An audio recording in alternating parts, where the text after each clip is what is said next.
زیادہ تر تو حویلی میں رہتی ہوں، جب چھٹی ہوتی ہے تو یہاں آ جاتی ہوں۔ ویسے پتہ نہیں کیسلی دیوی کہاں ہے؟ تمہیں نہیں معلوم اس کے بارے میں؟ قسم لے لو، مجھے کیا پتا، بس اس دن اس کے غار کا دروازہ دیکھا تھا، اس سے پہلے اس کے بعد کبھی نہ دیکھا۔ ہائے رام، وہ دن یاد کرتی ہوں تو جان نکل جاتی ہے۔ اگر شام تو میری مدد نہ کرتے تو میرا کیا ہوتا؟ سنجوگتا، تو مجھے کچھ بتاؤ گی؟ کس بارے میں؟ میں تم سے تمام تفصیلات معلوم کرنا چاہتا ہوں، یہ معلوم کرنا چاہتا ہوں کہ کیسلی کیا ہے۔ سنجوگتا کچھ دیر سوچتی رہی، پھر کہنے لگی، تم نے پہلے بھی مجھ سے پوچھا تھا مہاراج، ہم نوکرانیاں ہیں، اسی محل میں پیدا ہوئی، اسی میں جوان ہوئی اور اسی میں مر جائیں گی، پر ہمیں کچھ معلوم نہیں ہوگا، جو کہا جاتا ہے ہم کرتے ہیں۔ تم نے ہم پہ احسان کیا، ورنہ نہ جانے کیا ہوتا ہمیں۔ پہلے تو پتا نہیں تھا، مگر اب پتا ہے کہ کیسری نے جیسا کہا ویسا کیا۔ پھر اس نے جلدی سے زبان دانتوں میں دبائی اور خوفزدہ نظروں سے ادھر ادھر دیکھتے ہوئے بولی۔ میں اس کے انداز پر چونک پڑا اور اسے غور سے دیکھنے لگا اور وہ گھبرا گئی اور پھر کہنے لگی، ہم نے کوئی ایسی ویسی بات تو نہیں کہہ دی ہے، بس سچ بولا ہے تو نے اور کچھ نہیں کہا۔ میں نے بھرائی ہوئی آواز میں کہا، ہاں مہاراج ہاں، اس نے سچ ہی کہا ہے، دوسرا سچ میں آپ کے سامنے کہوں گا۔ اچانک دروازے سے ایک عجیب و غریب شکل کا آدمی نظر آیا اور میں اسے دیکھنے لگا۔ ایک لمبی چوڑی شخصیت کا مالک تھا، رنگ گہرا کالا اور بدن پر بہت قیمتی لباس پہنے ہوئے تھا۔ تو سنجوگتا باہر جا، اور سنجوگتا گردن جھکائے واپس چلی گئی۔ ہمارا نام ہری راج ہے۔ ہری راج کو تو آپ جانتے ہی ہیں مہاراج۔ میں نے اپنے دل میں غور کیا، مجھے یاد آیا کہ ہری راج یہاں کا دیوان ہے۔ ایک ایسا کام میرے سپرد کیا گیا تھا جس کی مجھے کچھ تفصیلات معلوم نہ تھی۔ رام چرن، کیکی، سنجوگتا اور اب یہ ہری راج۔ راجن پور میں مجھے کیا کرنا تھا یہ تو اللہ ہی جانتا تھا، لیکن میری جون بدل رہی تھی۔ میں نے جو گناہ کر کے اپنے ضمیر کو کانٹے لگائے تھے، اب وہ کانٹے ایک ایک کر کے باہر نکل گئے تھے۔ چند لمحے خاموش رہی، پھر اس نے کہا، یہ سب آپ کو شام کہہ رہے ہیں؟ مہاراج، حالانکہ آپ کا نام احتشام ہے، یہی ہے نا؟ آپ تو مسلمان ہیں۔ آپ نے تھوڑی دیر کے لیے اپنا دھرم چھوڑا تھا، مگر اب دھرم دیش میں واپس آ گئے ہیں۔ ہاں ہاں ایسا ہی ہے، مگر اب یہ بتاؤ کہ رام چرن کہاں ہے؟ وہ تو بعد میں بتا دیں گے، لیکن آپ کے لیے ایک سندیش ہے مہاراج۔ بولو۔ آپ کو میرے ساتھ چلنا ہوگا۔ کیسی کہاں ہے؟ وہ آپ سے ملاقات کریں گی، وہ آپ کے لیے پریشان ہے، لیکن آپ کو ان کی شکتی کا اندازہ نہیں، وہ بہت بڑی ہے، آئیے میرے ساتھ چلیے۔ میں اس کے ساتھ کمرے سے باہر نکل آیا۔ وہ مجھے پرانی حویلی کی طرف لے جا رہا تھا اور پرانی حویلی کے بارے میں تھوڑے بہت خیالات میرے ذہن میں تھے۔ وہ مجھے پرانی حویلی کے اوپری حصے میں لے گیا۔ یہاں ایک ویران اور سنسان برآمدہ نظر آ رہا تھا۔ اس نے وہ دروازہ بند کھولا اور مجھے اندر چلنے کا اشارہ کیا۔ میں اندر داخل ہوا، لیکن اندر قدم رکھتے ہی ایک عجیب سی خوشبو چاروں طرف پھیلی ہوئی محسوس ہوئی۔ سبز رنگ کی مدھم روشنی ہر طرف پھیلی تھی اور اس روشنی میں ایک وسیع و عریض باغ نظر آ رہا تھا، لیکن ایک لمحے کے اندر یہ اندازہ ہو جاتا کہ باغ مصنوعی ہے۔ انتہائی اونچے درخت جن کی شاخیں اور پتے ایک دوسرے میں اوپر جا کر اس طرح الجھے ہوئے تھے کہ آسمان کا نام و نشان تک نظر نہ آتا۔ گویا ایک چھت بنی تھی اور سب کچھ اس چھت کے نیچے تھا۔ انگوروں کی بیلیں، ان میں جھولتے سیاہ اور سبز انگوروں کے خوشے تھے، خوش رنگ پھول، چہچہاتی چڑیاں اور دوسرے ننھے پرندے، جگہ جگہ فوارے، بعض جگہ فواروں کے گرد بنی ہوئی غونچیوں پر خوبصورت لڑکیاں بیٹھی ہوئی میری طرف دیکھ رہی تھی۔ ان کی آنکھوں میں شوخی اور لگاوٹ تھی۔ ہری راج میری رہنمائی کرتا ہوا ایک اور عمارت کے دروازے پہ پہنچا اور پھر دروازہ کھول کر پیچھے ہٹ گیا اور مجھے اندر جانے کا اشارہ کرتے ہوئے بولا کہ آپ کا انتظار کر رہی ہے مہاراج۔ میں نے دروازے سے اندر قدم رکھا۔ سیڑھیاں بنی تھی۔ 15-16 سیڑھیاں اترنے کے بعد میں ایک بہت ہی شاندار کمرے میں پہنچا جس کا فرش سنگ مرمر سے بنا ہوا تھا، دیواریں بھی سنگ مرمر سے بنی ہوئی تھی۔ عین درمیان میں ایک خوبصورت تخت جیسی چیز رکھی تھی اور اس پر ایک انتہائی خوبصورت عورت نیم دراز تھی۔ ایک عجیب و غریب شکل و صورت کا مالک شخص اس کے ساتھ کھڑا تھا۔ ان دونوں کے علاوہ یہاں کوئی نہ تھا۔ عورت نے مجھے غور سے دیکھا اور پھر اپنی جگہ سے اٹھ کھڑی ہوئی۔ اس کی آنکھوں میں ایک عجیب سی مسکراہٹ پھیلی تھی۔ جب میں اس کے قریب پہنچا تو وہ بڑے احترام کے ساتھ بولی، آئیے مہاراج، آپ کے سامنے میں اس تخت پر نہیں بیٹھ سکتی، آپ نے پورنی کے جاپ کیے اور آپ کے پاس مجھ سے بڑی شکتی ہے۔ تم کیسی ہو؟ ہاں، اور یہ اشتت مہاراج، اس نے کہا، کیسی؟ میں نے جو جاپ کیے تھے میں ان سے تائب ہو چکا ہوں۔ وہ ایک شیطانی عمل تھا اور تم ضرور یہ بات جانتی ہوگی کہ میں مسلمان ہوں۔ چند لمحوں کے لیے تو مجھ سے میرا ایمان چھن گیا تھا، لیکن اللہ کا شکر ہے کہ میں واپس اپنی اصلیت میں آ گیا۔ حالانکہ میں نے تو بڑا گناہ کیا، لیکن نہ جانے کیوں میرے ساتھ رحم کا برتاؤ کیا گیا، اور اب یہ سمجھ لو کہ میں کالی طاقت سے نفرت کرتا ہوں۔ میں اس ناپاک جگہ پر نہیں بیٹھ سکتا، سمجھ رہی ہو نا تم؟ کیسی کی مسکراہٹ سکڑ گئی، لیکن اس نے فوراً ہی اپنے آپ کو سنبھال کر کہا، تو پھر بتلائیے شام مہاراج، میں آپ کا سواگت کیسے کروں؟ پہلی بات تو یہ ہے کہ میرا نام شام نہیں بلکہ احتشام ہے۔ دوسری بات یہ ہے کہ میں یہاں کھڑا ہوا ہوں، بس اتنا ہی کافی ہے۔ ٹھیک ہے، تو پھر ہم اس تخت کو بیچ سے ہٹا ہی دیتے ہیں۔ اس نے مڑ کر اس خوبصورت تخت کو دیکھا اور دوسرے لمحے وہ تخت میری نگاہوں سے اوجھل ہو گیا۔ کیسی پھر میری جانب متوجہ ہوئی، اس نے کہا، تو احتشام مہاراج، بہت سی باتیں بڑے سے بڑے گیانی کی سمجھ میں نہیں آتی۔ آپ ایک ایسے آدمی کی حیثیت سے میرے پاس آئے جس کی کوئی اہمیت نہیں۔ اگر پورنی کا داس سمجھ کر آپ کی سیوا کروں تو بڑی بات ہے، لیکن اگر ایک آدمی کی حیثیت سے آپ سے ملاقات کروں تو مجھے بتائیں کہ اس سے کیا فائدہ ہوگا مجھے۔ یوں سمجھ لیجیے کیسنی کہ بس کچھ خاص باتوں کے لیے آپ کے پاس آیا ہوں۔ وہی تو میں جاننا چاہتی ہوں مہاراج، پورنی کے داس کی حیثیت سے تو آپ کا ایک مقام تھا، لیکن اگر آپ نے اپنا مقام چھوڑا تو آپ ایک عام آدمی سے عام آدمی ہوئے، اور اس کے بعد ظاہر ہے میں آپ کے ساتھ کیا کر سکتی۔ میں تو تیرے ساتھ کچھ کرنے کے لیے آیا ہوں کیسی، تو اپنے جادو کو ختم کر دے، کیونکہ تیرا یہ جادو انسان دشمن ہے، اور مجھ پر یہ لازم ہے کہ میں انسانوں کو تیرے چنگل سے نجات دلاؤں۔ بہت سے لوگ تیرے جادو کی وجہ سے مصیبتوں میں گرفتار ہیں۔ تیرا شوہر رام چندر بھی تیری وجہ سے مشکل میں پڑا۔ یہ سب کچھ چھوڑ دے، اپنے آپ کو ختم کر لے، کیسی اپنے شیطانی عمل کو ختم کر دے۔ شرم نہیں آتی تمہیں ایسی باتیں کرتے ہوئے؟ جیون کے اتنے سکھ اٹھا لیے ہماری شکتی سے، اور آج ایمان دھرم کی بات کر رہے ہو۔ وارے واہ، تمہارا ایمان دھرم، اتنا کچھ حاصل کر کے ہم سے جیون کے سارے مزے لے لیے، اور اب چلے ہو دھرم مہاتما بننے کے لیے۔ یہ چال چل کر کسی اور کو دکھانا، ہمارے سامنے نہیں چلے گی تمہاری۔ تم دھرم وسو مہاراج کو جانتے ہو؟ انہوں نے سب کچھ بتا دیا ہے تمہارے بارے میں ہمیں۔ میں سب کچھ جانتا ہوں، سب کچھ مانتا ہوں، اور یہ بھی مانتا ہوں کہ اپنے مذہب سے ہٹ گیا ہوں، اپنے دین سے دور ہو گیا تھا۔ میں نہیں جانتا کہ جو غلاظت میرے وجود میں پہنچ چکی ہے اور اس کی وجہ سے مجھے معافی کیا جائے گا کہ نہیں، لیکن معافی مانگتا رہوں گا۔ ہو سکتا ہے کوئی ایسا لمحہ آئے جب مجھے معافی مل جائے۔ البتہ جو کام میرے سپرد کیا گیا ہے اسے ضرور سر انجام دوں گا۔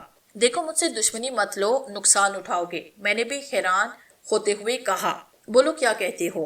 تجھے ختم ہونا پڑے گا کیسی، میں نے کہا، اور وہ ہنستی ہوئی اپنے پیچھے کھڑے ہوئے آدمی کی طرف مڑی اور کہنے لگی، اجنت، ذرا اسے اس کی شکتی کا مزہ تو چکھا، میں تیرا انتظار کر رہی ہوں۔ وہ واپسی کے لیے مڑی، پھر اچانک مجھے اپنے عقب سے کچھ عجیب سی آوازیں سنائی دی۔ میں نے گھوم کر دیکھا تو سنگ مرمر کی ان دیواروں میں سوراخ نمودار ہوئے، اور ان میں سے پانی کی دھاریں پھوٹ رہی تھی۔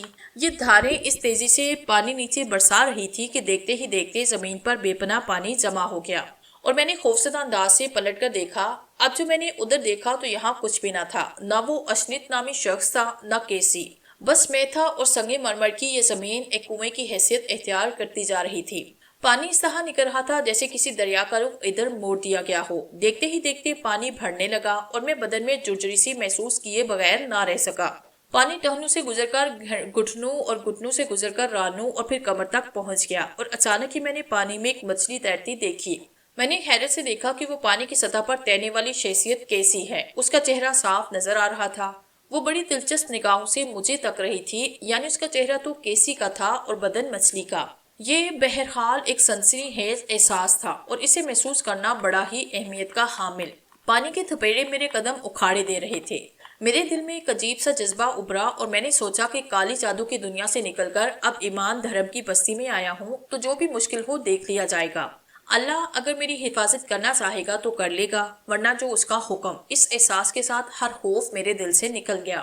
میں جانتا تھا کہ کائنات میں آنکھ کھولنے والے ہر نومولود کے بارے میں ہم کچھ اور کہہ سکتے ہوں یا نہ کہہ سکتے ہوں۔ یہ ضرور کہہ سکتے ہیں کہ بالآخر یہ ایک دن ضرور مر جائے گا۔ موت برحق ہے، اور اس کا یقین کرنے والا حق ہے، اور حق سے نجات ممکن نہیں۔ میں نے آنکھیں بند کی اور سوچنے لگا کہ کوئی تدبیر نہیں کروں گا میں۔ اسی وقت اچانک شور تھما اور ایک دم سناٹا پھیل گیا۔ میں چونک کر ادھر ادھر دیکھنے لگا۔ میں نے پانی میں کلیلے کرتی ہوئی کیسی کو دیکھا جو بے چینی سے اچانک رک گئی تھی۔ اس کا مچھلی کا بدن پانی میں جنبش کر رہا تھا۔ اچانک فرش میں ایک بڑا سا سوراخ نمودار ہوا، اور پانی دہشت ناک انداز کے ساتھ اس سوراخ میں داخل ہونے لگا۔ کیسی نے ایک بھیانک چیخ ماری اور کم ہوتے ہوئے پانی میں ایک سوراخ کی طرف لپکی۔ اس کا بدن اچانک ہی ایک لمبی چمکدار لکیر کی شکل اختیار کر گیا، اور یہ لکیر تڑپ کر ایک سوراخ میں داخل ہوئی اور وہ غائب ہو گئی۔ پانی اس برق رفتاری سے سوراخ میں غائب ہوا تھا کہ چند لمحوں میں زمین صاف ہو گئی۔ سوراخ چونکہ بلندی پر تھے اس لیے اب ان میں سے کوئی پانی نہیں گر رہا تھا۔ پھر میں نے اپنے عقب میں اشند کو دیکھا۔ اشند ایک لمبے سام کی شکل میں موجود تھا۔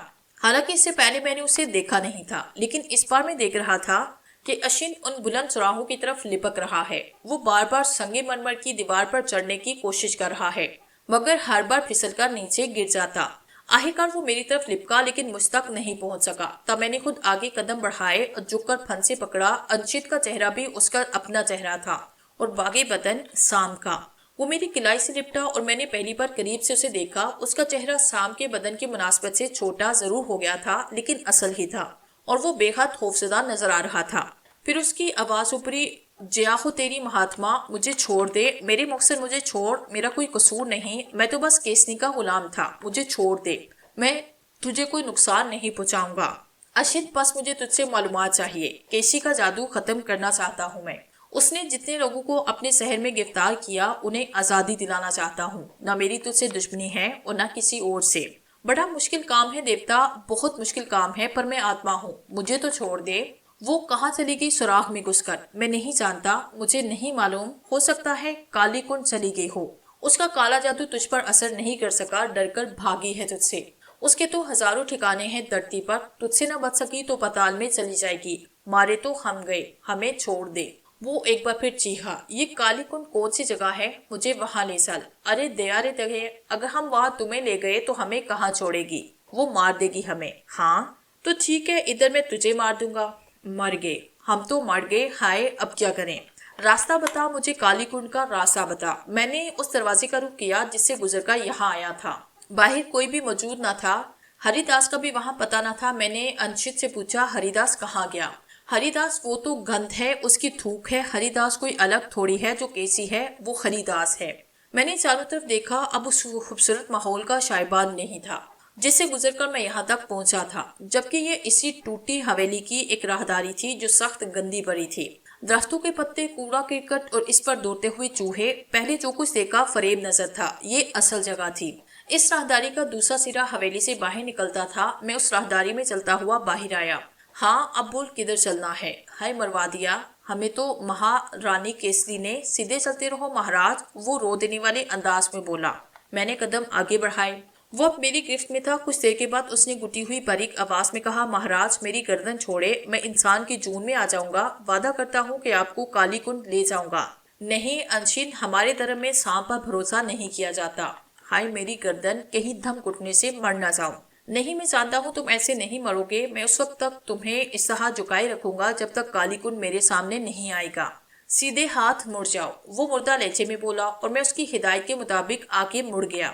پھر ایک غار کے سامنے وہ رکا اور بولا، چلو اندر چلو۔ میں اس کی ہدایت پر غار میں آیا۔ اندر گپ اندھیرا تھا۔ اچانک ہی اس نے مردہ سے لہجے میں بولا، مہاراج وار ہو گیا ہے آپ پر، زمین پر بچھو رینگ رہے ہیں، راستہ بند کر دیا گیا ہے۔ میں ایک دم رکا۔ میری آنکھوں نے زمین پر انتہائی ننھی ننھی سرخ چنگاریاں متحرک دیکھی، اور پھر جب غور کیا تو مجھے اندازہ ہوا کہ وہ 2-2 انچ سائز کے بچھو ہیں جو اپنا کالا ڈنگ اٹھائے میری طرف لپک رہے ہیں۔ ننھی ننھی سرخ چنگاریاں ان کی آنکھیں تھیں۔ وہ میرے اتنے قریب آئے کہ ان سے بچنا مشکل ہو گیا۔ میں خاموشی سے آنے والے وقت کا انتظار کرنے لگا۔ بچھو میرے پیروں پر چڑھے۔ انہوں نے شاید ڈنک میں مارنے کی کوشش کی لیکن مجھ پر کوئی اثر نہ ہوا۔ تھوڑی دیر تک میرے پیروں پر حملہ کرتے رہے اور پھر کوئی حل نہ پا کر وہاں سے غائب ہو گئے۔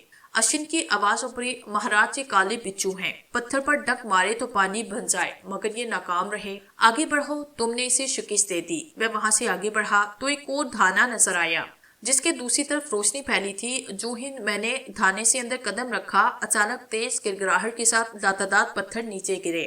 پتھر کا چٹانیں تھی پوری، جن میں سے کچھ براہ راست میرے بدن پر گری تھی۔ بس ایسے ہی لگا تھا جیسے روئی کے گولے ہوں، لیکن یہ گولے نیچے گر کر ریزہ ریزہ ہو گئے اور مٹی کا بادل فضا میں بلند ہوا۔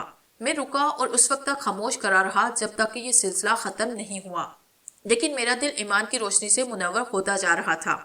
اس سے زیادہ اور کیا چاہیے؟ اس سے زیادہ اور کیا مل سکتا ہے؟ جس نے اپنی پوری زندگی گلاستوں میں گزاری، اسے اس قدر تحفظ ملے، یہ بہت بڑی بات تھی۔ بہرحال میں آگے بڑھا اور میں نے اندر نگاہ ڈالی۔ خاد کی لکیریں ادھر سے ادھر دوڑ رہی تھی، شائیں شائیں کی آوازیں آ رہی تھی، اور خاد کی لکیروں کے پس منظر میں کوئی وجود موجود تھا۔ وہ وجود واضح ہوتا چلا گیا. یہ کیسی ہی تھی لیکن اب اس کا حلیہ بدلتا جا رہا تھا. اس کے جادو کو شکست دی تھی میں نے تو اس کے چہرے پر نمایاں تبدیلی ہوتی جا رہی تھی. شاید وہ اپنی شکل میں نمودار ہو گئی تھی. میرے لیے ایک امتحانی پرچہ ترتیب کیا گیا. مجھے طلب کیا گیا اور جب میں سوٹی مسجد میں پہنچا جو ایک ویرانے میں بنی تھی اور جہاں تک میری رہنمائی نہایت پر اسرار طریقے سے کی گئی تھی، تو سب سے پہلے 2 افراد نے مجھ سے درخواست کی کہ میں اس گہرے کنویں سے پانی نکالوں اور غسل کروں. وہ کنواں جس سے مجھے پانی نکالنے کے لیے کہا گیا تھا اتنا گہرا تھا کہ شاید انسان تصور بھی نہ کر سکے. ایک بڑا سا برتن اس کے کنارے رکھا گیا تھا اور میں نے کنویں میں ڈول ڈال دیا. رسی کا وہ گھٹر جو میرے قد سے برابر تھا کنویں میں ڈوبتا چلا گیا یہاں تک کہ ختم ہوا. مجھے لگا جیسے ڈول پانی سے بھر گیا ہو. پھر میں نے اسے کھینچنا شروع کیا اور شاید ساری زندگی کی مشقت ان چند لمحات میں ہو گئی. ایک ڈول پانی کو اس کنویں سے کھینچتے ہوئے مجھے چکر آئے یہاں تک کہ مجھے وہ برتن بھرنا تھا اور جب برتن میں پانی لبالب بھرا تو میرے اندر کھڑے ہونے کی طاقت نہ رہی. میں ڈول کو ایک طرف ڈال کر سر پکڑ کر بیٹھا تو مجھے اپنے کانوں میں آواز سنائی دی. یہ ان گناہوں کا کفارہ ہے جو تم نے کیے، وہ عیش و آسائش اٹھا کر جو تمہیں گندے علوم نے بخشے تھے. یہ پانی تمہیں پاکیزہ کرے گا کیونکہ اس میں تمہاری مشقت ہے. میں نے غسل کیا، لباس تبدیل کیا اور امتحان گاہ میں آ گیا. نامعلوم اور نامانوس آوازیں میرا تجزیہ کر رہی تھی اور میرے لیے نمبر لکھے جا رہے تھے اور پھر مجھے کامیاب قرار دیتے ہوئے کہا. اور جس وقت نیکیوں کے راستے اس کی نگاہوں کے سامنے کھلے تو اس نے آسائشیں چھوڑ کر نیکیوں کا رخ کیا اور گناہ نادانستگی میں سوئے ہوئے تھے اور اسے پاک قرار دیا جاتا ہے اور یہ آئینہ انعام دیا جاتا ہے. لیکن یہ اس کے مستقبل کا آئینہ ہے. وہ میلا بھدا اور ناتراشیدہ آئینہ میرے سامنے آیا اور میں نے اسے حیرانی سے دیکھا. اس میں یہ تحریر درج تھی: زندگی کی ان خواہشوں کو جو تمہارے دل میں پیدا ہوں اپنے ذہن میں لاؤ اور آئینے میں دیکھو کہ ان میں کہاں تک جائز ہے کہاں تک ناجائز. یہ آئینہ تمہارے ضمیر کی عکاسی کرے گا اور زمین کی آواز سچ ہوتی ہے اور اس سچ کو اگر تم حاصل کرنا بھی چاہو تو تمہاری خوشبو کی تکمیل ہوگی. یہ دنیاوی انعام ہے اور اس کے بعد بھی اگر انعام کے طلبگار ہو تو خود اپنے دل میں جھانک کر دیکھنا اور پوچھنا کہ کیا مناسب ہے اور کیا نامناسب. میں نے ان الفاظ کو پڑھا اور میری خوشیوں کا ٹھکانہ نہ رہا. وہ مل گیا تھا مجھے جو شاید ہی کبھی کسی کو ملا ہو اور اس پر یقین کرنا ایمان تھا بجائے اس کے کہ میں مشکوک ہوتا. یہ ان کی دین تھی جو دنیا ترک کر چکے ہوتے ہیں اور قرب الہی سے سرشار ہوتے ہیں اور مجھے دنیا سے الگ نہیں کیا گیا بلکہ دنیا کا ہی ایک حصہ بنا رہنے دیا گیا اور صحیح معنوں میں یہی تو انعام تھا زندگی کا. وہ غلیظ توڑ جو لامصب کی حیثیت سے گزرا تھا بلا شبہ استحقاقات جیسے کسی گندے جوہر میں زندگی گزار دی جائے.